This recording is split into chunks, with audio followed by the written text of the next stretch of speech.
This is Box Angeles, and I'm Mike Boxelder. Thank you for listening. If you haven't yet, go to my YouTube channel and click subscribe. That would mean the world to me. I'm trying to get 100,000 subscribers, and all it takes is one of you at a time to add up to 100,000. So go to boxangeles.com/YouTube.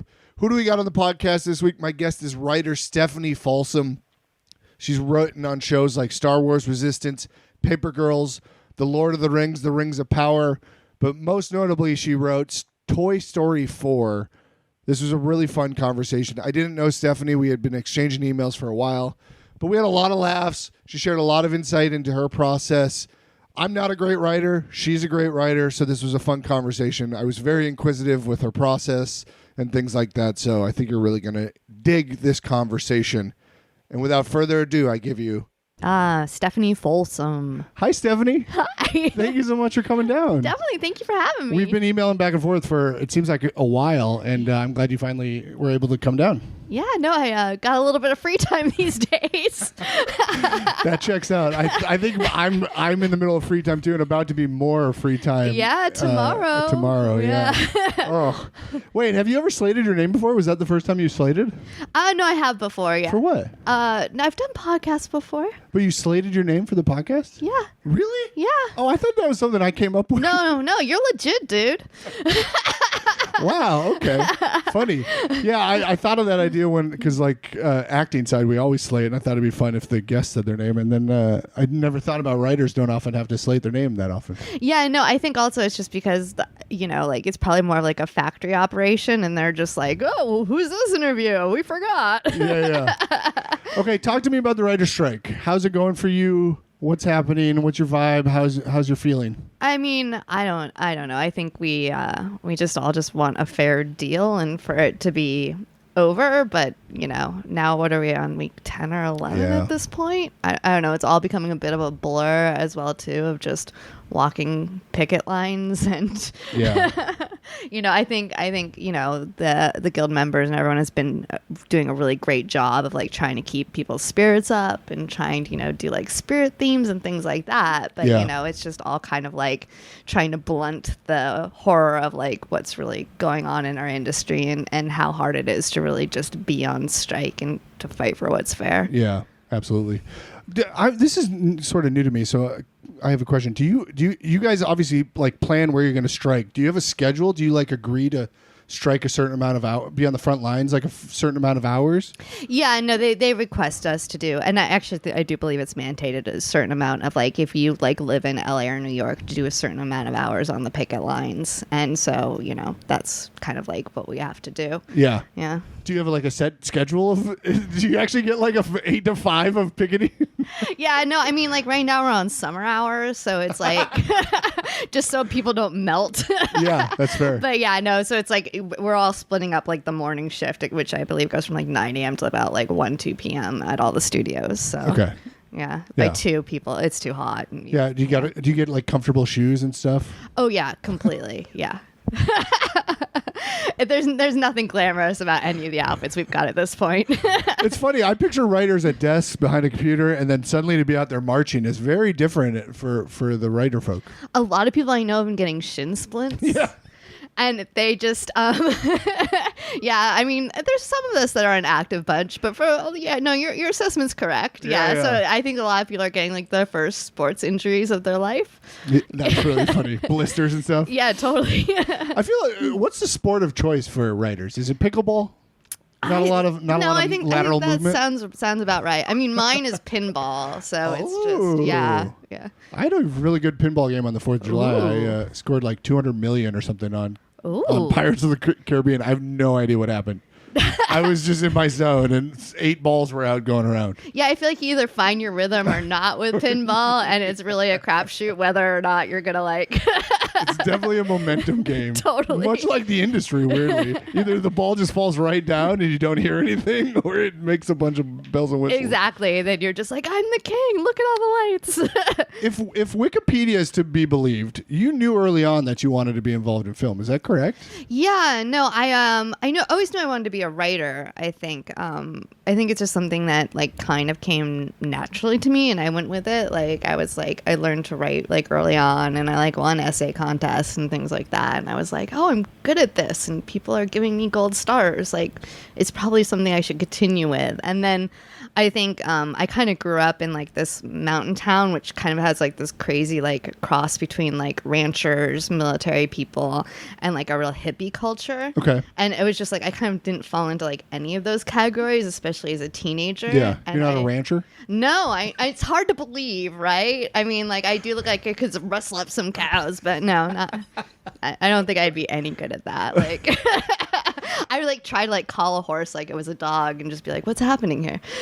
Yeah. So this writing you were doing, was it mostly just sort of childlike creative essays and like Totally just like made up imaginary stories about love stories, and whimsy? Yeah, and typical like essay stuff that they make you do for school, and just like across the boards. Yeah. I also did get, because I really got into writing like short horror stories in 5th grade, and I got called in the principal's office a few times because they were just like, I don't know, we're not sure about your mental health, blah blah blah, and I was just like, but vampires are cool, and they were like, oh okay, you're just being a dumb kid, fine.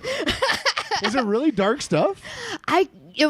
It got a little like bloody for a 5th grader, and it was just like, yeah, but I mean, like more like Looney Tune cartoon violence. Yeah, not like super scary. But yeah. I'm guessing we're similar ages, so it feels like maybe it was Goosebumps. Yes. Yeah, totally. Yeah, totally. Goosebumps was so hot when I was in 2nd through 8th grade. I feel like completely. That was huge, and also I feel like all of our parents had like those Stephen King like paperback novels that you were told not to read. Yeah.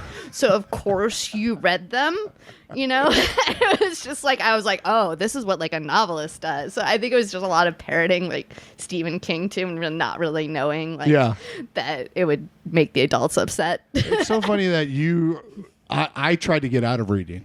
I'm going to admit that. Like I used to fake book reports all the time and just read the back cover and like guess. So that's why you're an actor. We choose the right path in life.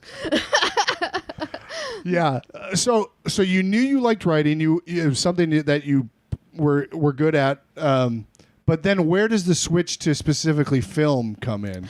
Oh, yeah, because I think it was just like trying to kind of like find my place in my community. And I found my place in my community at the Cineplex and watching movies and just seeing like these crazy worlds that I wasn't able to experience in like my like lower middle class life, and seeing that there's a whole world out there. And I think in a way like cinema kind of broadened my world and kind of saved my soul. And I was like, that's what I want to do. Very cool. So. Was there like a specific movie or just in general the experience of going there? I think just the general like the experience of going there. Like I think like the first thing that like really blew my mind was like the first Jurassic Park. Oh my god. Because I was just like, I saw that and I was like, dinosaurs are real. Yeah. Holy crap, you know? And just to be like, yeah, like I could see a dinosaur and experience like the wonder of that. Just blew my mind, you know. And then of course I got, you know, into like more like moody stuff as I got older, and was just like, I like art films, you know. Yeah, Jurassic Park was, I remember going to Disney World and being so afraid of that ride too. But I just saw John Williams at Hollywood Bowl and he did that song, and I didn't cry during the whole show, but that was the closest I got was Jurassic Park. I was like, this is beautiful. Oh, that theme's amazing. It's so good. It's so good. And he's 91 and he was still just going hard. He was just like, dun, dun, dun, dun, dun, dun. That's love of what you do. Oh yeah, for sure. Yeah, he's the GOAT for sure. Okay, so you're writing, you love the Cineplex. How do you end up in LA? Because we're Colorado Springs, right? Yeah. Like to me, I'm from Minnesota, right? It didn't ever, entertainment never felt like it felt ethereal, right? It didn't feel real. It didn't feel like, in the flyover country, it doesn't seem like something that's an actual thing. So how did you end up in LA coming from the Midwest? Well, I think I had very patient parents that were kind of like, I was like, I want to go to film school. And they're like, we have no idea what that is, but we'll help you find that out. And so I sat down with my high school counselor, who was this lovely woman, but very, she just seemed as old as time. And I was like, I want to John Williams' totally sister without the enthusiasm. And she pretty much said to me, like, I don't know what this film school is, but have you thought about radio?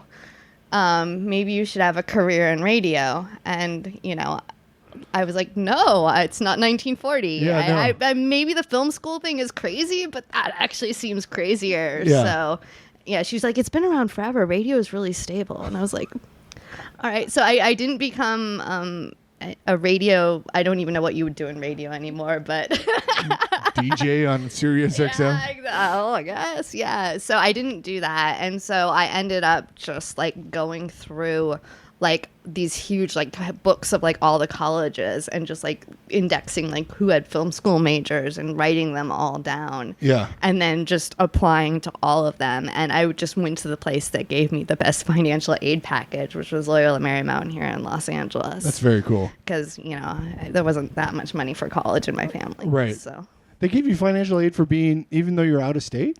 Yeah, I got good grades, so I got scholarships and stuff, and I got a pretty good financial aid package, so I was able to go to film school. And also I'm glad I went to Loyola because there I also got a liberal arts education, which probably has come more in handy in a film career than actual film school. So Really? Yeah, I think just knowing a lot about a lot of different subjects, especially if you're going to be a writer, is really helpful, and like I ended up getting like a concentration in Shakespearean literature, and I feel like that's come in more handy than a lot of things too. Wow, I tend to be a little unsure of like an acting or a conservatory school. Maybe I shouldn't be. I don't book anything, so maybe I should be more open to that world. But film school to me feels pretty valuable in the sense that they'll show you production, they'll show you lighting, they'll show you cameras and all that. You didn't feel like that was... It wasn't unhelpful, but I don't think, especially in this day and age, that you need to go to film school to learn any of that, And I think a lot of it is just like, if you get access to the equipment, it's just practice and doing it. Right. And playing with the equipment and playing with the tools is what's going to actually teach you it, not the class. It's actually going out there with a camera and like figuring out where to put it and how to light it and where to make your actor stand and all of that. Right. Yeah, it's now it's more about doing and it's so much more accessible. But did you go there knowing that you wanted to write? Yeah, and I actually started out as a screenwriting major, and I took a couple of writing classes that taught me really the format. And then I quickly realized with that too, like once you learn the format and you kind of learn the rules of like how to do like 3-act structure and all of that, like you just need to practice it a lot. And I was afraid that if I kept getting a lot of instruction and training, it kind of might dull the instincts that I thought was actually making my writing something good. Yeah. So I thought, I was like, oh, this is going to be like, because I grew up playing the piano too. I was like, it's like playing an instrument. I was like, once you like learn where to put your fingers and how to read the notes, like you just got to sit down and practice. Yeah.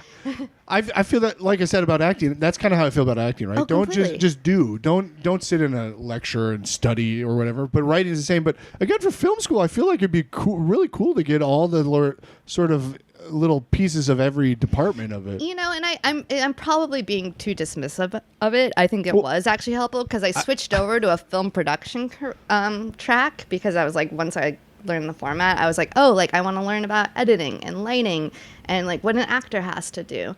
And that was more helpful to the screenwriting as well too, because you really are creating like the architectural document exactly that everybody has to work off of and do their job. And it's really helpful to understand what everyone's job is, so that you can give them what they need to get it done. Isn't that interesting though? You got that more from the film production aspect than the screenwriting aspect. Yeah, it's weird, right? But it makes sense to me. Like that's kind of what I'm saying about film school. Like people hate background acting, but for me, I'm like, I fucking love background acting. I get to sit there and watch everybody do what they need to do, get in their places.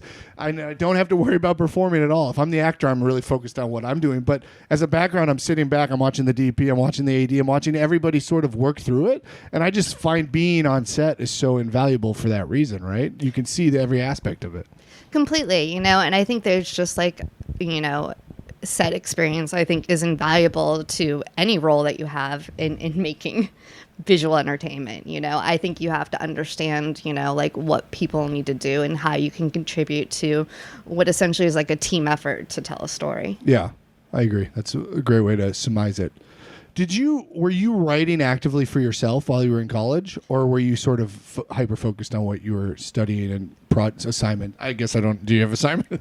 I assume you have writing. No, assignment. totally. Yeah, no. It was like I had to make some short films and things like that, and I was trying to like really like practice writing like full length feature screenplays, and TV stuff as well. I'm just kind of like learning like the beats and the rhythm of like how that all worked. So it was just a bunch of time just spent practicing with a lot of stuff that ended up in a drawer that it should never leave. Because like on the acting side, they don't want you to go out and audition for stuff. They want you focused on school. So that's why I was asking, like, did you work on any of your own stuff? Were you like noodling on ideas that became something later on or anything? Completely. I was noodling on all kinds of ideas. Yeah. And I think that noodling made me realize what ideas could actually be seen through and which ideas were just like, oh, that's an idea. How so? Well, I think as somebody that doesn't write well and doesn't write good, that is interesting to me. Tell me how I know one of my ideas is bad or good. Well, I gotta stop pointing to. I apologize. No, it's not. No, it's good. It's not you. I've noticed the last two podcasts I point at every guest, and I'm gonna stop. I'm gonna sit on my hands. Well, if you're an actor that sat still, that'd be a little weird.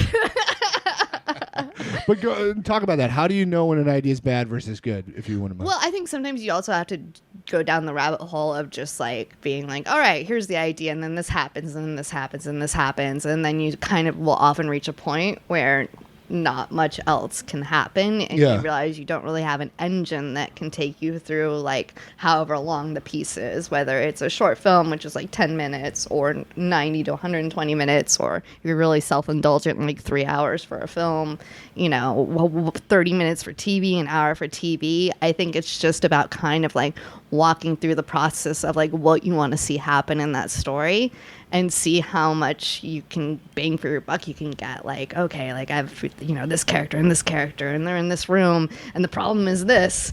And then if they resolve it in one scene, you're like, we're done. Yeah. But, okay, so as somebody who struggles to write, what you just said, I feel like I have some good ideas, but then I can't even get to the point where I'm like, can I fill up 2 hours? Because I'm like, I get scared of what even goes in there. So then is every idea I have just bad? No, I think you kind of have to get over the stage fright and just kind of be like, because there's a point, in the beginning where no one's going to see it but you're your own worst critic. Like, you can really suck and nobody has to know. Yeah. So you just like push it as far as you can with like sometimes the craziest thought, sometimes the most mundane thought, and just see where it goes. And sometimes you find little gems and it builds into something, and sometimes it just goes in a drawer. Yeah, I feel like I oftentimes think of good like hooks or like endings or bits, but then I'm like, well, then I gotta write everything around this and leading up to this, and I'm like, I can't do that. Well, I mean, it's kind of funny though, but like, just having been at Pixar a while, like Pete Docter just comes up with like a single image and then bases his entire movie, and a lot of the people that work there, the directors that work there, do work that way as well too. So it's not a completely crazy way to actually make stuff that's wonderful. I mean, if you just think of just like one crazy image and then you just build it out from there, like that's another way to make a movie, and it's proven to be successful. Yeah, I'm just so bad at that. I'm specifically thinking of one idea I have, and feel free to steal it and then just give me story by or something. But like this is like how my brain works, right? Like, so this is the end of the movie. The two people are like realize they're in love, right?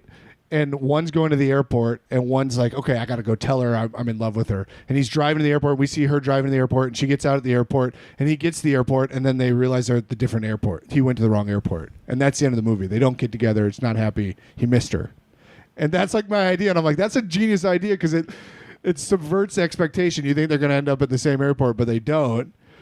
And I'm like, that's a good idea for a rom-com, but then I'm like, oh God, I got to fill in this entire forward of it. Yeah, and also like I would also just like when you come up with something like, sometimes you think it might be your ending, and then you play with it, and you're like, oh, that's actually the beginning. Like, it starts out there, and then they have to go on a crazy road trip to try to connect with each other, or maybe that's the middle, and then you upend things even more. Like, you know, like the initial placement isn't always where things end up either. I think you got to play with that too. Yeah, you got to be open to just be like blue sky, which is a good thought. But at the same time, I'm like, oh God, I gotta write all that after. And why? I don't have writer's block. I have writer not start. Well, I think that is writer's block. Oh, really? Just a different version. Yeah. Wow. Yeah. So I don't know. Do you have any advice for getting through writer's block or overcoming sort of that self-critical voice in your head? You just write through it. Like, you know, and for me, I think it's just like I just force myself daily to show up at the page and I just write. Yeah. You know, and I do it for a set amount of time. You know, sometimes time works for people, sometimes page count, sometimes a specific time of day. I think whatever system just gets you to show up and just write every day is what you need to do, but that's the key. Right. Because sometimes you're going to be like, oh my God, I was on fire, and then you'll read the pages and you're like, I was not on fire, and sometimes you'll be like writing and you'll be like, this is the worst thing I've ever written, and then you'll look at it the next day and you'll be like, yeah, it's pretty good. So, yeah. So actually, I think being there and sitting with the page and writing is not a good way to actually judge the work. You just have to get through that feeling. Right. What are your rituals? You said every day you write for a set amount of time. I was about to point and it's right there. You write for a set amount of time. What is your ritual? Do you wake up and immediately you say 2 hours or something, and then that's your writing for the day and you don't think about it the rest of the day? Or what is your sort of ritual around your daily writing? Yeah, if I'm doing like blue sky stuff and I'm just starting out on a project, like I will just like wake up, make a cup of coffee and just dive into it because I don't even want to be awake enough to like let my editor kick in. I just want whatever like the crazy first thought is to just kind of like work itself out. If I'm more in like a rewriting phase or more in the like, no, this is like the actual draft, I have to sit down and write and show people, you know, or I have to do like an outline that's very structured, you know, like I'll, you know, give myself more of a time to like come online, and then, you know, I'll show up a little bit later in the morning, work for like a couple hours, take a lunch, work for a couple hours more. And then I'm a type of person that stops before I think I should, because I want to have something that will make me show up the next day that I can kind of be thinking about in the back of my head. So I'll always leave like a scene half done, or like if I'm outlining, like I won't like get all the way to like the ending on it. I'll just leave a little bit undone and then finish it the next day. So is that so your mind sort of works with it for another 24 hours or whatever? Yeah, so I can just kind of like sit with it, because I think like a huge part of writing that we don't really acknowledge or talk about that much is a lot of it does happen in your subconscious. Yeah. And you kind of got to let it marinate until it can come forward. Yeah. Because usually your first idea is not your best idea. It's always your second or third. And you need to just like give your brain a chance to kind of like think about it in the background before the better idea can come up. Right. That's interesting. And do you write 7 days a week, 5 days a week? Do you try to make it like a regular 5-day job? You know, it depends on like what the deadlines are and things like that. But like to be sane, I try to give myself weekends and just like be a real human being. But sometimes, you know, in this business, you can't. Yeah. So. do you have? I assume you have an office at home. Do you sort of just make that that's only space for writing, so that you can sort of separate stuff? Completely, yeah. I just have like a space and it just has like books everywhere and just like all kinds of like way too many toys for an adult female to have in it. And it's just, it's just like my fun space. And I can just close the door and not worry about it until I go back in it. Yeah, I love that. Unfortunately, I work a day job. So like this is creative room and day job room. And it's kind of hard to separate the two. And I'm like, fuck. So I aspire to have just a fun room where I can just do fun stuff like that. Well, I think you need more toys. All right, they're in the other room, I think, sadly. This is a fake creative room. That's my great professional advice. I'm like, toys. Slinkies and Rubik's Cubes or what? Exactly, yeah. Whatever works for you, man. Do you bemoan writers that go to coffee shops and write, or do you do that? No, I just think people just work differently. And I think some people like the distraction of a coffee shop, so they really have to focus. Yeah. I do a thing where I read all my dialogue out loud and kind of practice it as I'm going. So I would look like a crazy person in public, so I have to hide when I write. I also pace, so that would be...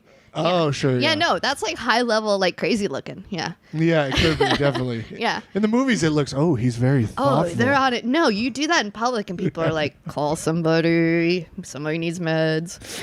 What is your experience with calling yourself a writer? Like when people ask you what you do you say that with pride? Do you say that with trepidation? I ask because my guest last week, Carl Tart, I don't know if you know Carl, he's a big comedy guy. I asked him what he tells people he does, because he acts, he does comedy, he writes, he wrote for like Mad TV and stuff, and he's like, I don't like saying actor because everyone's like, oh, everybody's an actor, whatever. And he said, I like saying a writer because people tend to respect that a little bit more. Do you have that sort of same sense as he does about that? I wish I did. No, I feel the same way about when I tell somebody I'm a writer. They're always just like, sure. You are. I'm like, no, really, I get paid. So you do it with trepidation a little bit. Yeah. Isn't that interesting that we aspire to do these things so much and then we are afraid to like just own it, kind of? Yeah, because I don't think like you walk into a social situation, especially if you're in Los Angeles, and no one's going to be like, they're a professional. Like, no one knows. Yeah. Yeah. But at the same time, like, we want to do this. You are doing this. I was just picturing you at a coffee shop, and I'm like, well, no, she's actually somebody that's been paid to write. She should be here writing at a coffee shop. Let her pace. You know what I mean? Let her talk out her life. No, I shouldn't do that to people at a coffee shop. That ain't right. Okay, so when you after college, what ddid you do? I read this on your Wikipedia, and I'm forgetting. You were like in a mailroom or something? No, I just did some like PA stuff, okay, like for some production companies, and just did a lot of coverage. But like there was such like mountains of coverage, that I had no time to write. I was just spending all my time reading scripts and writing book reports on them. Yeah. But I do think that was helpful because it helped me learn how development executives and producers think and talk and how they give notes. And there's kind of like a weird like development speak that happens that you do have to learn. And so many people talk about the note behind the note. Just seeing them give so many notes on so many scripts that I've read, I was like, oh, I get the note behind the note now, and what they're actually saying, because I've just watched them do that process. Right. So it was really helpful with that, and that's been helpful. But I just reached a certain point where I was like, oh, I need to write, or else I can't be a writer. Yeah. So, I was also young and had no backup plan, and so I just quit and was like, I'm going to be a writer, which I don't recommend doing. I had no income, so it led to just a bunch of random jobs.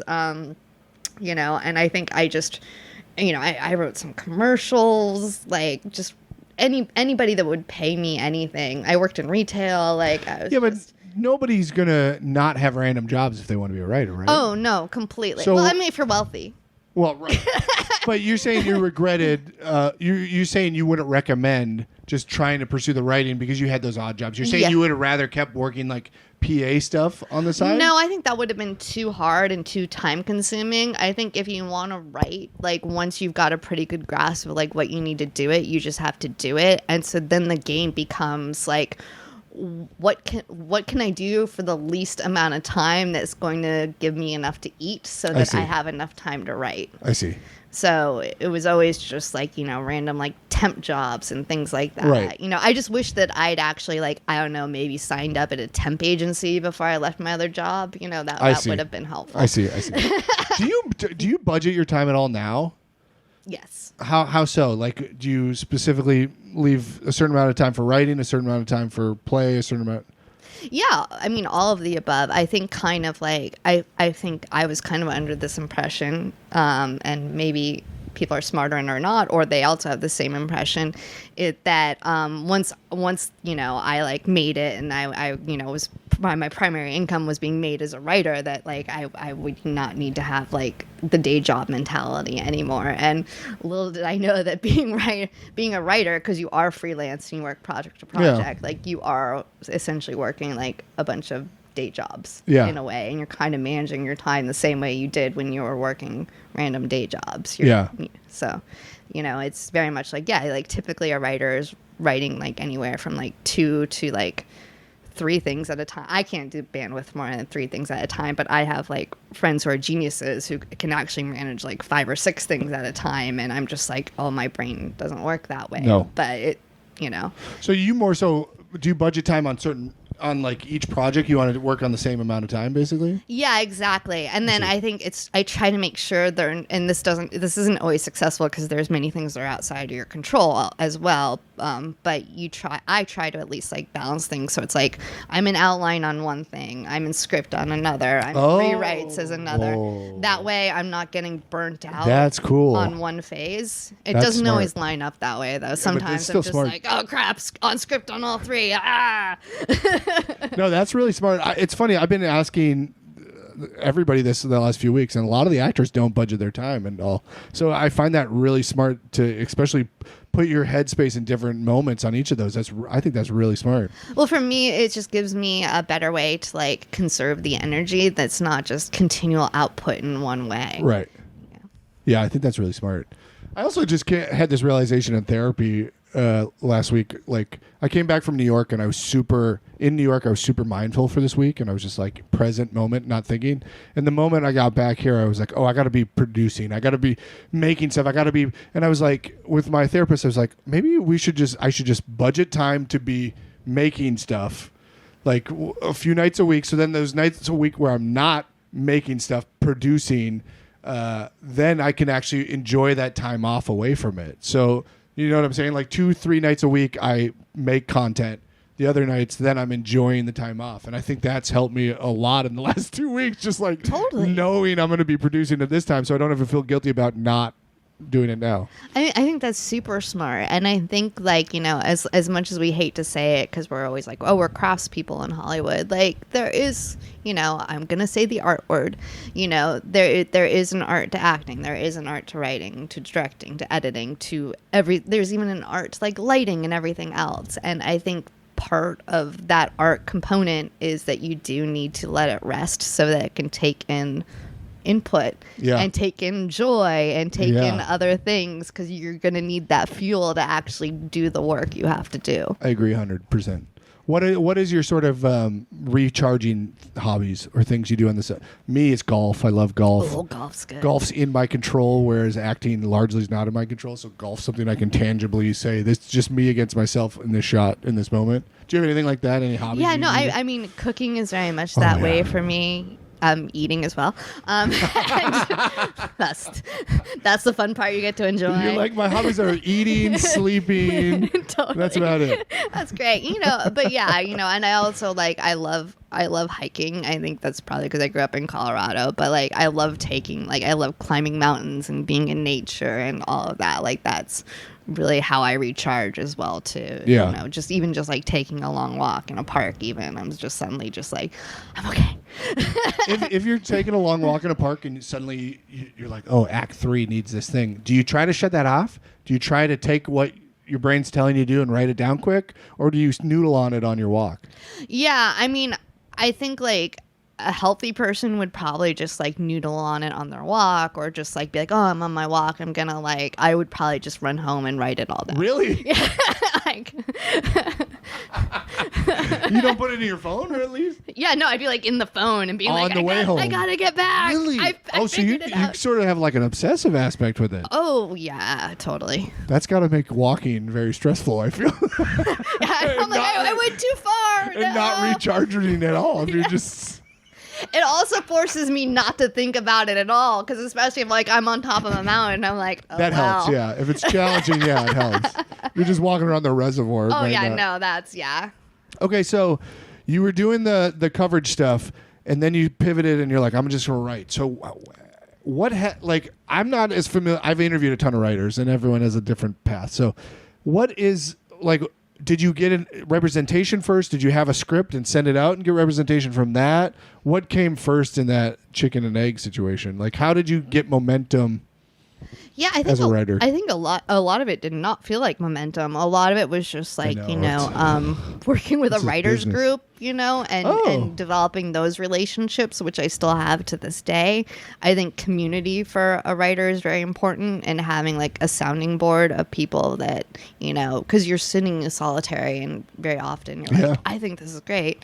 And you need someone you can trust, can be like, keep at it. Yeah. Needs more work. You know, I think that's very important, and I think also, it was just like meeting people and making connections, and doing the networking thing. But I think to make the networking thing successful, like you actually have to come from a place of like, I want friends and I have a general curiosity about what everyone's doing here. Yeah. That's very helpful because, like I was just plowing away at script after script and nobody would read anything and nobody wanted anything. And like, I just, I wouldn't even offer to like have people read my script at parties or anything. Like literally I was at a party and I met this woman and we were just having like this great conversation about, I think we were talking about like constellations or something silly like that. And she's like, what do you do? And I was like, oh, well, I'm a writer. And, because we say those things. We said that already, yeah. And, and she was like, oh, and I was like, but I haven't done anything. I'm just trying to do it. And I was like, don't worry, I'm not going to be gross and make you read my script or anything. Like, let's just keep having a cool conversation. Yeah. And she's like, no, I want to read your script. And I was like, okay, sure. So I gave her my script. She liked it, and that kind of like got an introduction to the manager that I still have to this. Oh, was she? Who was it? Was she? She was actually a development executive at the time that was working for Jason Blum. Yeah. Oh, very cool. Yeah. So basically, you had a couple scripts already before you got your reps, and that's something she took to them and got you reps. Exactly. Very cool. It was just like the opportunity arose, and just because I'd been in the darkness, just plowing away for years. Like I had things to give her, and I was lucky enough that her taste liked what I had written. Right. What was your first gig then? Writing gig? Was it something you wrote yourself, or was it something then your manager got you? Or well, because then even after I got the manager, because I got it off this pilot script that never went anywhere. And then he was like, well, like, what else do you have? And I was like, I don't know. Like, I'm getting really frustrated. I wrote this script. It's totally crazy. It's about Stanley Kubrick faking the moon landing, but he has to team up with this PR executive to do it. And it's called 1969: A Space Odyssey. And he was like, that sounds kind of crazy. I'll read it. And he read it, and then he just kind of passed it around, and it ended up getting on the blacklist at the time, which was like unproduced scripts that executives liked and voted on, and that got me my agents at the time. And I think that movie got me a bunch of meetings. It never got made. That script. Did it get sold? It got sold many times. It's just never been made. I see. So sorry, walk me through this a little bit more. No, completely. So you pitch this to your manager. He sends it around. Does it get bought immediately? No, everyone loves it, and just like it was like a writing sample, and just wanted to meet with me because it wasn't something that was like super like that would sell. That was like crazy, like high concept. I didn't have any actors attached or anything. It was just like, look, this kid can write, And so that got me a bunch of meetings around town, and it got me on these lists apparently because I made the blacklist. It got me on these studio lists, right? And that suddenly made me eligible for jobs at studios. Oh, interesting. You have to be on a list to be eligible for jobs in studios. You have to get on their lists. But who bought the you said somebody bought it eventually. Yeah, no, it got set up with like 3 different producers who had optioned it. I own it again now. I just recently got it back. But yeah, it kept going up to bat, and then something would like fall through with it. Like a piece of financing would fall through, or like an actor's schedule would like get messed up, and it just never got made. The first time it got sold, though, you probably got paid a decent bag. Oh God, no! It was my first script, and I hadn't even had a job yet. Really? Yeah. So we're talking. You don't have to say specifics, but thousands rather than 100,000. Yeah. Okay. You're being generous there. Like, it was. I don't know. I don't know that side of the process. No. I always assume scripts were like $100,000 in my head. No, I mean, I wasn't even in the guild yet, so it's not like they had to pay me a minimum. Oh, interesting. So, yeah. Oh, that's why we're striking, baby. Yeah. Yeah. Wow. Okay. Well, when you say the blacklist, to me, I'm always like, oh, those are really high concept, high quality scripts that people really are fighting over and want. So I inflated it in my head, clearly. No, I do think that's absolutely true. I think that, but what ends up happening, I think, is that those writers then end up getting hired to do other projects at the studio. Which is what happened to me. So what was the first paid gig you got then? I was at Warner Brothers, and I got paid to do another movie that never got made, but that actually got me into the guild and everything because it was a signatory, and actually got me a quote that was something I could actually live off of. Great. And so that was like really my first gig, was like doing a writing assignment, a novel adaptation for Warner Brothers. Very cool. Since then, have you had to have any day jobs or supplementary income? Or have you survived at this point off of writing? I feel like completely? I should knock on wood, but since that day, I've been able to survive completely as a writer. That's great. That's very cool. So how long was that from that moment being hired on that job to from leaving college? Oh gosh, that was like how long were you sort of floundering? Might not be the right word, but sort of just the day cutting jobs your teeth and cutting my teeth. I would say 7 years. That's not bad at all. That's pretty good. Yeah. I didn't feel like that at the time. Well, of course not. But I mean, I've been in LA 10 years. I don't feel like I'm anywhere. Obviously, I'm not anywhere near where you are or a lot of actors are. And I feel like just now I'm starting to get a lot of momentum. Well, I think the business has even really changed since, because that was back in 2013 was when I made the blacklist. And I think the industry has changed so much since then. And I think it's become so much harder. And I think even like the way I did it, which felt like really painful and hard, I don't think is even a pathway anymore. Wow. I just think things are way harder. The walls have gotten even higher. Yeah, it's rooms smaller. Completely, rooms have gotten way smaller. I think, it's really hard. Like my heart goes out to people that are trying to start out right now. So what would be your advice right now? Like, what would you tell them other than sit down and write? Is there any advice you would have for somebody that wants to be a writer out here? Yeah, I think put yourself out there, because I think it's very much a social business, and you have to socialize, and people want to work with their friends, and you want to work with your friends. So genuinely go out there, and like I assume that you love movies or you love TV shows. Like, go hang out with a bunch of people that love movies and TV shows and want to make them too. And have fun with it and enjoy that aspect of it, because, it's going to be like midnight and you've been on set and you're running out of money and everyone's about to lose their mind, and you want to be with your friends. Yeah.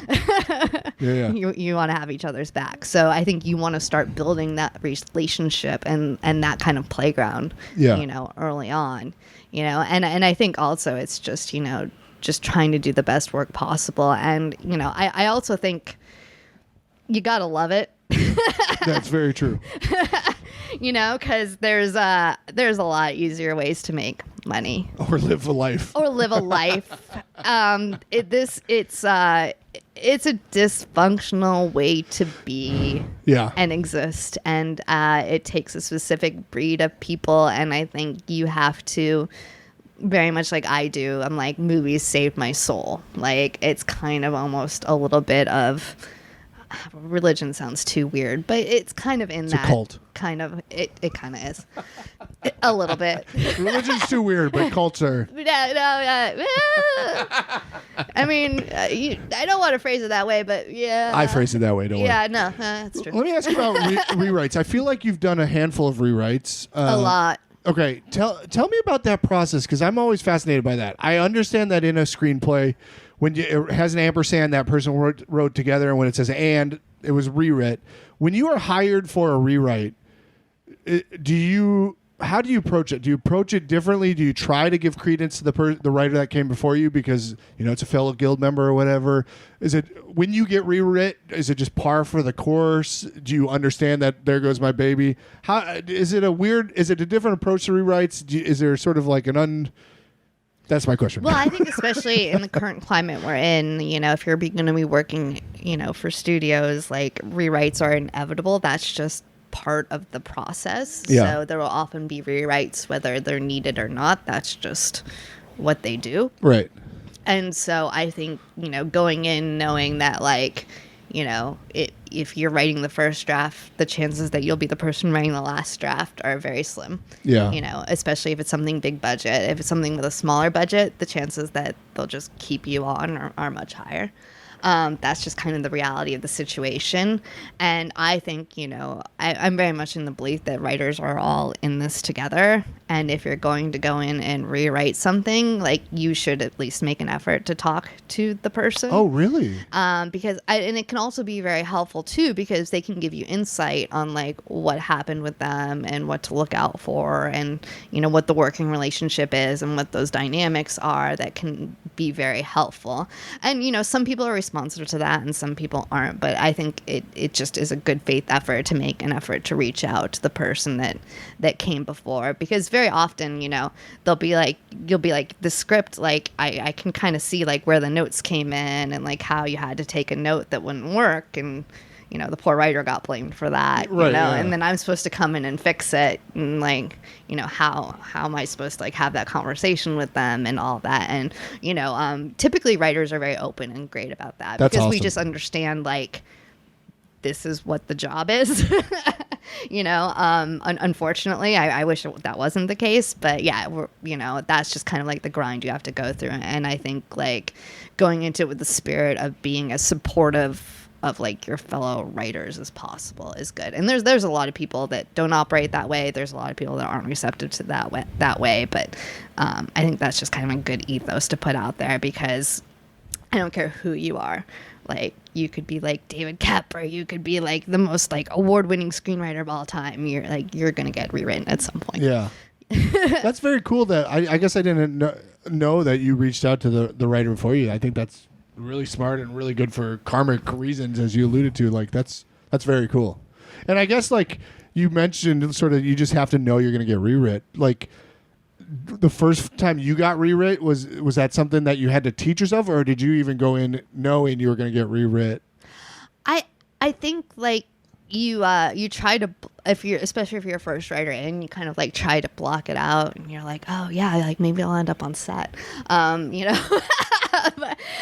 I think I think I had enough, like, I asked enough questions and I spoke to enough professional writers where they all kind of, like, prep me for kind of what you're in for when you're doing a big studio gig.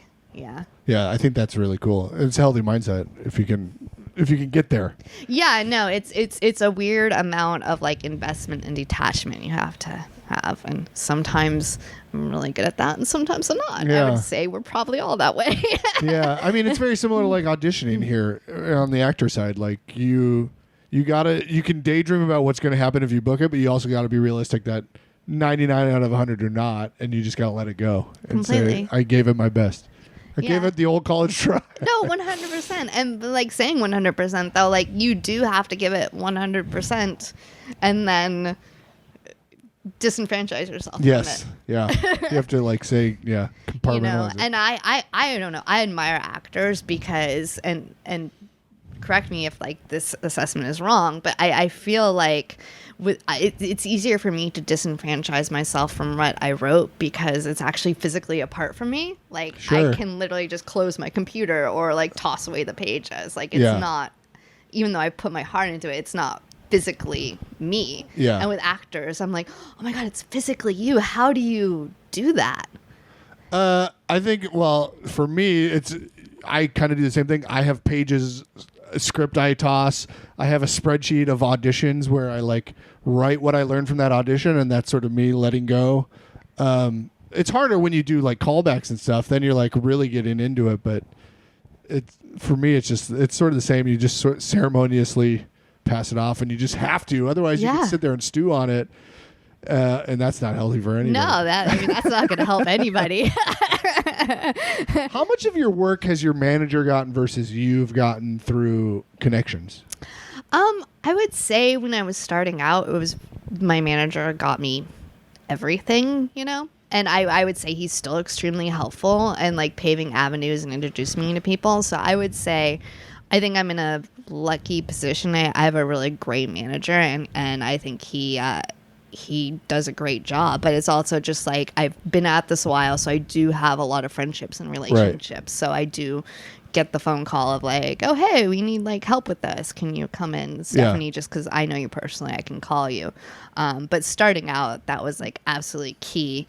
And then I think also just the manager is helpful now too, of just making sure that like the choices are kind of like leading towards the career I want to build. Because I think, and this just may just be me, but like you get told no for so long, then when people start saying yes, you're like, I'll do it all. Of course, yeah. And yeah, that's where he comes in. Yeah, he comes in and just be like, let's talk about this. Yeah. Like, you physically can't do it all. And that's Kaplan, right? I looked at his roster before you came over, and I've had a bunch of his people on the podcast. They're all really good people. Dan Greger, Scott Neustadter. Yeah, he's got a good roster. Yeah, and he's very good at introducing us to each other. Oh, that's awesome. Too. Yeah, that's very cool. Nice. Yeah. We got to talk about Toy Story 4 for a second. I want to talk about something crazy though that I noticed earlier was $1 billion. Do you ever think about the fact that it grossed $1 billion and people? That's how much you made off of your. Do you ever think about that? Yeah, when it happened, I was like, I can't comprehend that number. Nobody can. That's a crazy number. I was like, that's just insane, you know? And it's kind of funny because that movie came out in 2019, the summer right before the pandemic. And I think we didn't know at the time, but I think it really was one of those last giant blockbusters, you know? Which is just, I think that's even crazy for me to think about too. Like, I can't comprehend the money it made, and I can't comprehend that like things might not make that much money ever again. Like, what's happening? Do you sort of have to compartmentalize, like we just said with letting rewrites happen? Like, you set a really high bar there, and now you're gonna inevitably be under that? Yeah, totally. I'm like, no, I can't live up to $1 billion. Are you? No. Like, that's magic in a bottle, you know? I mean, even at the time, you know, we were all like, I don't know, Toy Story 3 was really good. Who's going to watch Toy Story 4? I don't know, we'll just try to make a really good movie, but... Yeah, it's crazy. $1 billion is crazy. Yeah. Can I ask you something financially? Did you get any points on that? Did you? Oh, here's the fun part. Oh, tell me. Animation isn't guild. Oh. But there is a payment system that is worked out, so I do get some financial benefit from it. Some tiers, like when it hits certain numbers. That's awesome. Yeah, but that had to be worked out in my contract and by my agents and my lawyer. That was not something they were going to give. Right, which is why they're invaluable. Can I ask you this? What was the top tier? Did they have expectation that it would go to $1 billion? Was there like a number you got when it hit $1 billion, or was the highest tier like 500 million or something? Oh yeah, it was something like that. Like nobody thought. Oh really? So it went way. Yeah, wow, I mean, cool. Fortunately, like I kept getting. Well, I think they would have capped it if they thought it went to $1 billion. Really? Yeah. So I think they were just like, yeah, well, you know. So I'm like, nice, thumbs up, dude. Sometimes low expectations are good. So when you're writing a film like that, there's probably we alluded to studio notes earlier, but there's probably so many. But are you? I part of my naivety, if you've talked about this, but like when you're writing, what's his name, Duke? Oh, Duke Kaboom. Duke Kaboom. Do you know that's going to be Keanu Reeves? Like, are you writing that in your mind? You're like, I'm writing this for Keanu Reeves, not knowing it's going to be Keanu Reeves, or are you told right? Like, how does that process work? Animation is kind of like a weird beast. It's done very differently than live action because you're kind of like iterating and making the movie while you're constantly rewriting it. So it's just kind of like constant process of like doing, they call them reels, but they're essentially like rough animatics of the movie with voices recorded.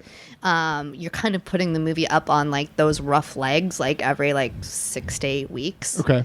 And then you rewrite from like what you're visually seeing. And so you're kind of recording voices as you go along and bringing in actors as you go along. And Duke Kaboom was something that, we'd made up in the storyboard room.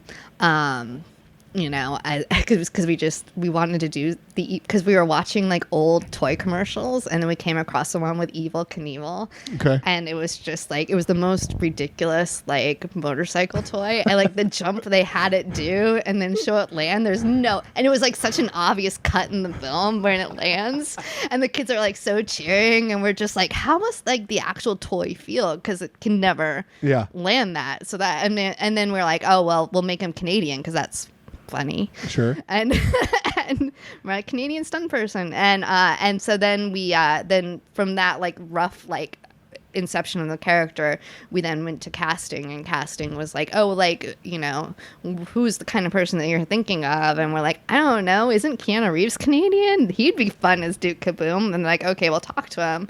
And then we got Keanu Reeves, and we're like, sweet, we got Keanu Reeves. And then he comes into our story room and starts contributing to the character as well. Very cool. And like the whole like posing thing completely came from Keanu Reeves. Like we were just sitting there meeting with him and like informing him about the character and his backstory and kind of like its insecurities, and he was like, yeah. And then he jumped up on the table and just started going wha, ha, ha, and doing all these, and we're like, dude, Keanu Reeves, what are you doing? He's like, I'm posing. And he was doing the Duke Kaboom voice. And he was like, because that's what Duke Kaboom would do. and we were all like, yeah, that is what Duke Kaboom would do. That's amazing. That's very cool. Wow. So every 6 to 8 weeks, you're sort of doing like a visual of it. So then I'm assuming Keanu Reeves comes in, and then you have another 6 to 8 weeks to sort of write in his voice, I would think, right? Yeah, and have him record the dialogue. Oh, very cool. See how it plays. And then That's great. And the writers also like in the voiceover sessions there too, because you're rewriting the dialogue on the fly as well too, because very often like the actor will like reach something, and it's very much like being a writer on set too. They'll reach something and it'll be like, like I'm not able to do it like this, and then you kind of help them like craft something better. Yeah. Wow. So you mentioned animation is a little different. Did you go into that thinking you were going to get rewrit? Did you know you were going to go soup to nuts on that, or did you? No, when I went in for it, I didn't even know like I was interviewing for that job. They were just like, they're flying you up to Pixar. They want to meet with you on one of their projects. It's super secret and we can't tell you. And I was like, cool. So I get to do no prep for my big Pixar meeting. Yeah.